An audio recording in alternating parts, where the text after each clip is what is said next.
Hello everybody and welcome back to another video. Today I'm watching Brief History of the Royal Family by CGP Grey. I don't know much about the royal family, other than the fact that Queen Elizabeth II lived for a very long time. That's pretty much it. 1066, the start of the royal family on these fair isles. Well, there were kings in many countries before Almost that, a and thousand Druids years. before that, and Pangaea before Also, that. this But we have video to start was somewhere, and a released millennia when the ago Queen is was plenty still far. alive. If that leaves out Ethelred the Unready, so it goes. William the Conqueror conquered in the Norman Conquest, Norman here being code for French. Because it's the olden days, people had lots of kids, but to keep things simple, this family tree is going to leave out many of them on each branch because not every child matters. So William had three kids we care about. We're talking about royalty here. Their kids are nothing but political bargaining chips. That's all they were. If you were royalty, you didn't have kids. You had little creatures that you could use to further your political ambitions. It's messed up, but it's how it was. William II, Henry I, and Adela. If you've seen the video about royal succession, click here if you haven't, you'll know that formal rules for passing on the crown will get established, but for now it's a free-for-all home team advantage to the eldest son, but never forget, bigger army diplomacy. Upon William the Conqueror's death, William II became king. William II didn't marry, and on a bro's day out with Henry, died in a hunting accident that gave Henry I the crown. Henry I had at least 26 children, of which only 2 were 100%. What? Accident that gave Henry I the crown. Henry I had at least 26 children, of which only 2 were 100%. Damn, you know, if people had that many kids these days, there wouldn't be shrinking populations. Obviously, a lot of those kids probably died while really young. On top of that, the vast majority were illegitimate. They were bastards. And obviously, they were fathered on many women, not just one. But yeah, people should have more kids, at least 2. Legit. He declared his daughter would rule next after his son died in a shipwreck, and swore his knights to honor Empress Matilda by crossing their hearts, hoping to die, sticking a needle in their eye. But when Henry I died while Matilda was in France, many ignored this while her cousin Stephen raced to Westminster using faster army diplomacy to get coronated first. What is that picture? Jesus! Either someone is really bad at painting, or he's inbred. I'm leaning more towards the latter, because there was a lot of inbreeding in royal families. First, Empress Matilda did eventually return and start a decades-long civil war that was pretty much a stalemate because turtling in the 1100s was an effective RTS tactic. While she did rule part of the island, as Matilda never had an official coronation, her monarchical status is disputed. Now, as Stephen's children were either dead, disinterested, or a nun, his crown went to his nephew, Henry II, who had 4 sons, Henry the Young, Richard the Lionheart, King John, and Jeff. Guess who died before his turn? Henry II saw the history thus far of conquering, assassination, maybe usurpation, attritional war, and decided waiting until after the death of the current king before sorting out the next king didn't work. So Henry II changed the system and crowned Henry the Young co-king with him, invoking the rule of 2. 1 is Whoa, the rule of 2?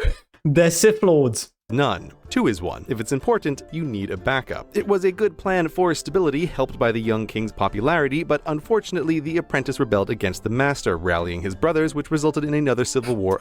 The apprentice rebelled against the master. It's literally how the Sith work. Of disputed monarchs, during which Henry the Young died of dysentery, Henry the Elder died of fever, and Richard I took the crown. After Richard came John and 4 eldest son successions in a row. John to Henry III, insert Magna Carta here, to Edward I, Longshanks to Edward II to Edward III. Actually, Ed II was overthrown by Isabel of France, aka the She-Wolf of France, aka his wife. After deposing her husband, she acted as regent for their son. Every one of these arrows glosses over a bit of complexity. Edward III had 5. I was gonna say, there's no way you could go almost 4 times in a row with no problems. No complications. That's not happening. Sons, Edward the Black Prince, Lionel, John, Edmund, and Thomas, none of which would wear the crown. When Edward III died, his throne would have gone to the Black Prince, but he was dead at the time, so the crown went to his boringly named son Richard, now the second. There's a bunch of drama llama stuff around Richard II, which your English teacher might force you to read about, but spoiler alert, history's ending is always the same. Thank God I never had to. This time from Henry IV, who gets the I'm not crown, British. and Richard II gets starvation and captivity. Another Henry before we get to the War of the Roses, a war that strikes terror and boredom in the minds of students of history the nation over who have to deal with this family tree.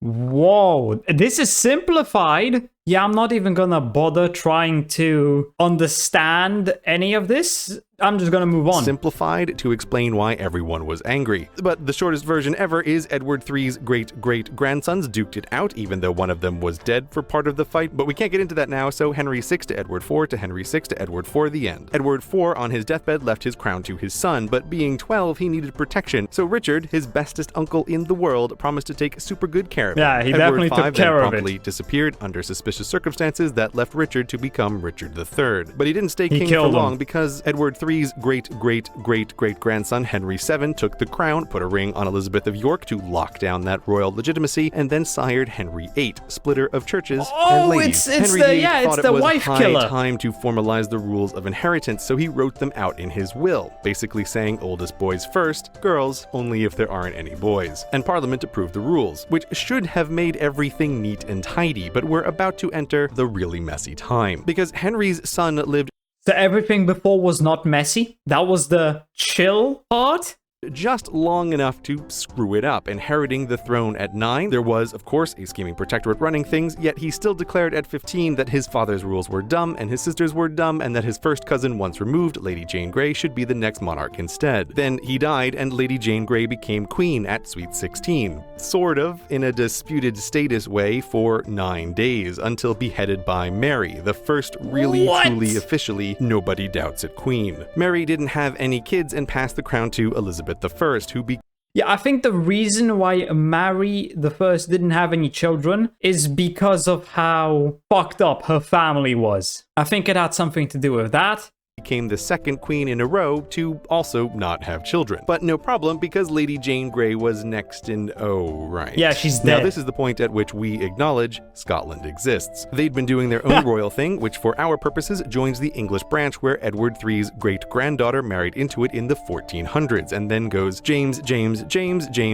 Mary Queen of Scots, That's a lot of bringing James. us back to the 1600s. Henry VIII's sister, importantly, also married into this line of the family, giving it English legitimacy points in the eyes of the English Parliament, which asked to borrow Scotland's James.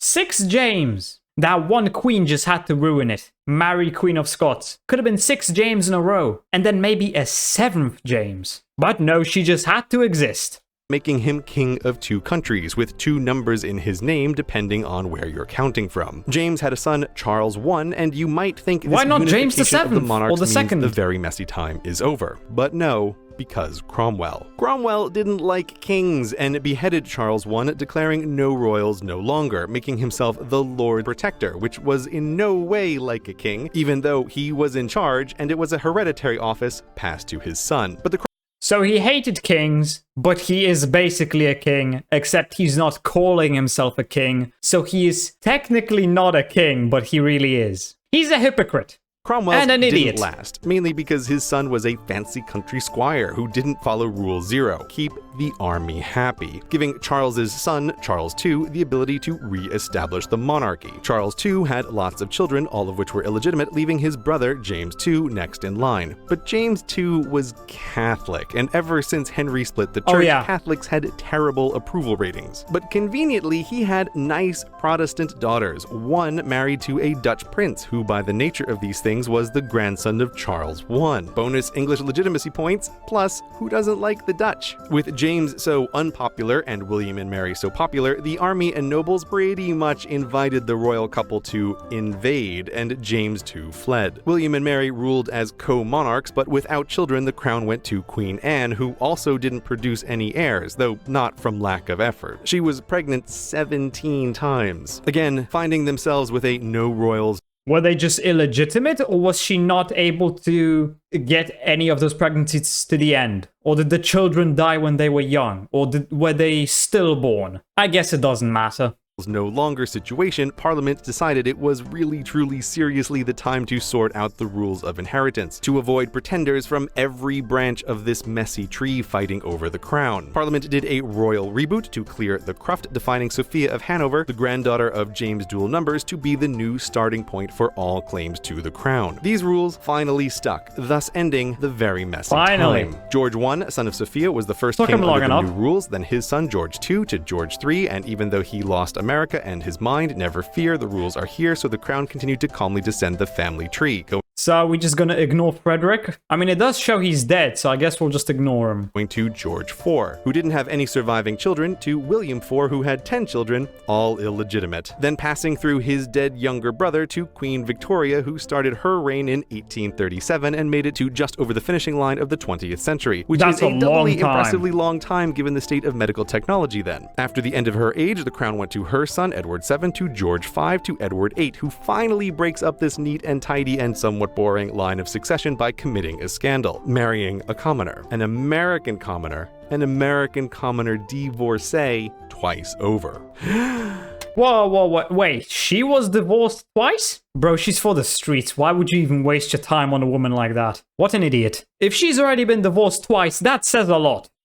Actually, the divorces were a real problem and weren't compatible with the monarch's role as head of state and also the Church of England in the 1930s. Edward abdicated to his brother George VI, who was reluctant to take the crown and then had to oversee World War II and the subsequent breakup of the British Empire, which drained the reluctant king's health, who died at 56, leaving the crown to Elizabeth II in 1952 I mean, 56 at the ain't age bad. of 25. 7 years older than Victoria, her great-great-grandmother was on her coronation day, but in early September 2015, Elizabeth became the longest reigning queen in not just British history, but world history. From Elizabeth II, the crown continues on to Charles, the longest heir apparent in British history, to his son William. Well, that's already happened because Elizabeth II is dead. She died 2 years ago. 2 years and how many? When did she die? September, I think? Okay, 2.5 years.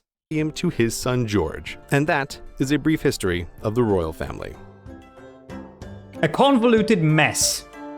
Okay, so I learned a good amount about the royal family. I also learned that they had some Sith Lords, and they're the ones who invented the rule of two. I can also definitely see why this was taken as inspiration for Game of Thrones. I think the War of the Roses was taken as inspiration for something in Game of Thrones. There also wasn't as much inbreeding as I thought there would be. I believe the most inbred royal family were the Habsburgs, not the British. But yeah, doesn't matter. They're all dead. The monarchy has no real power anymore these days, so that's good. So I hope you enjoyed this video. If you did, consider subscribing and leaving a like. If you're interested, why not watch this video right here? And with that, I hope I'll see you in the next video.